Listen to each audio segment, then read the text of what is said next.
Hello boys and girls, welcome to our December values video. This one is about a really exciting topic. It's how we celebrate Christmas. And our value that we are learning about today is sharing. Remember that because you're gonna get asked that question at some point later. So it's about Christmas celebrating and sharing.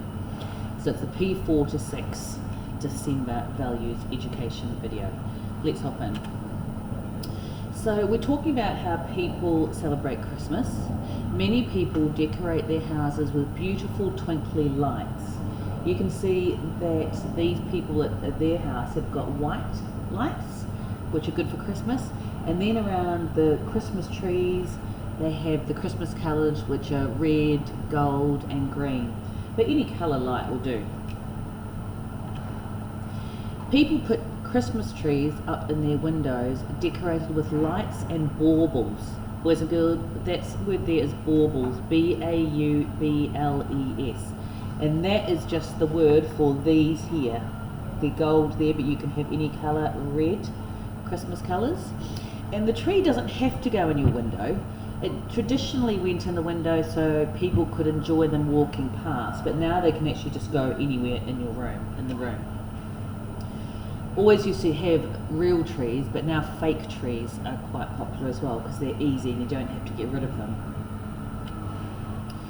People go shopping for presents for their loved ones because in the spirit of sharing and giving, we want to give our people we love and our friends and family gifts to open on Christmas morning. Some parts of the world actually open their gifts on Christmas Eve the night before.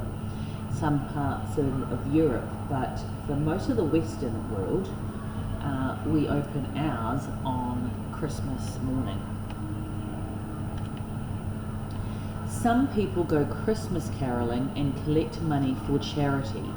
So charity is, to feed homeless people or school children, give them school supplies, help the elderly.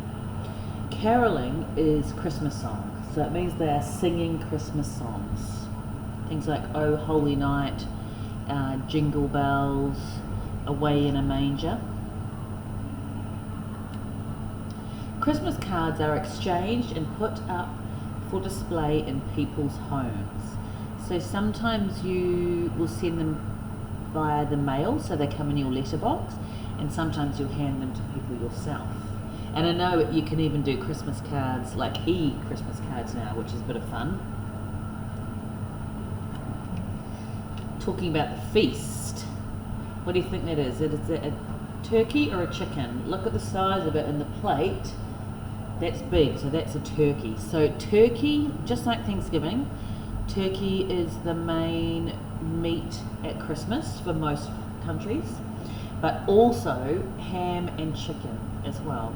So depending on how big your family is, you might have a roast turkey, a roast ham and a roast chicken for your family for Christmas dinner. It says dinner, but the main Christmas meal is actually at lunchtime. So you have Christmas dinner in the middle of the afternoon, like maybe 2 o'clock, and then leftovers for your tea time, your meal at night, if you're still hungry, which you're normally not because it's such a feast.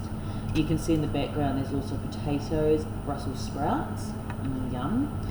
This is cloves of garlic. That's oranges for seasoning. This is rosemary. But do you know what these are? These are very fun. These are called pigs in blankets. So it's pork sausage, and then wrapped in bacon. So it's a little sleeping baby pig wrapped in a blanket. So that's a Christmas tradition. Children look forward to Santa Claus arriving with his reindeer on Christmas Eve. Do you remember how many reindeer he's got? If you don't, you can look it up. And this is called a sleigh, boys and girls. S-L-E-I-G-H, a sleigh. Children hang stockings on the fireplace for Santa to fill with goodies. Often they will have your initial, like the first letter of your name, or your whole name on them, because otherwise Santa needs to know whose stocking is what. So he needs to know what to put in which stocking. Although sometimes if you've got brothers and sisters, you might all get exactly the same thing because Santa is fair like that. Presents are gleefully opened on Christmas morning. And children always want to get up really, really, really early on Christmas because they're so excited. My sisters and I, we didn't even used to sleep. We were that excited. We might have slept for 1 hour and then woke up really, really early and waited for our parents to get up. So, the other festival in December is winter solstice, so the Chinese festival, so Dongji. And so you can have a look here. What are these? It's all to do with dumplings.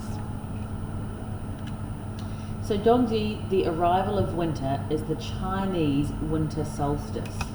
And you can see that they've got 2 types of dumplings that will be important later.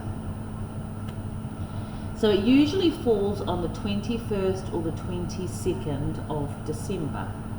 It is to do with the sun.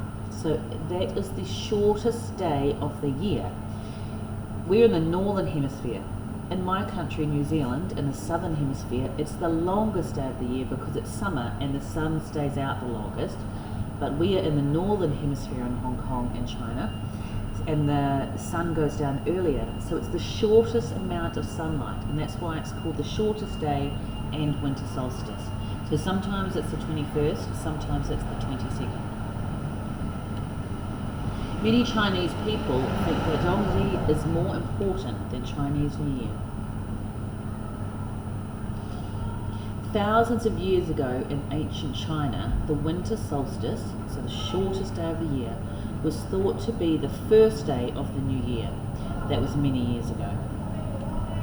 These days, the menu for the feast is quite flexible, but there are certain traditional dishes that must not be missed. What do you think it's going to be? Dumplings. So there's 2 types of dumplings for this festival. In the north, savoury dumplings that look like human ears are prepared. I bet you didn't think that before, but now, yeah, they do look like a human ear. That's in the north. Down in the south, it is important to eat glutinous rice dumplings because their round shape means togetherness and harmony. Which do you prefer? Which do you prefer to eat? Savoury dumplings that look like ears, or glutinous round dumplings that mean togetherness and harmony? Families eat the dumplings in hopes of enjoying harmony and togetherness throughout the year. So that same theme of sharing food, sharing togetherness. So that's the end. So don't forget now to go on to the Google form. There are 8 questions. I have given you some hints about some of the things you should have listened to, and don't forget you can always come back and watch the video if you're not sure, and that will be due in a week. And have a wonderful Merry Christmas and a Happy New Year, and then I'll see you before, but I'll also see you after the holidays for another video. Okay, bye bye.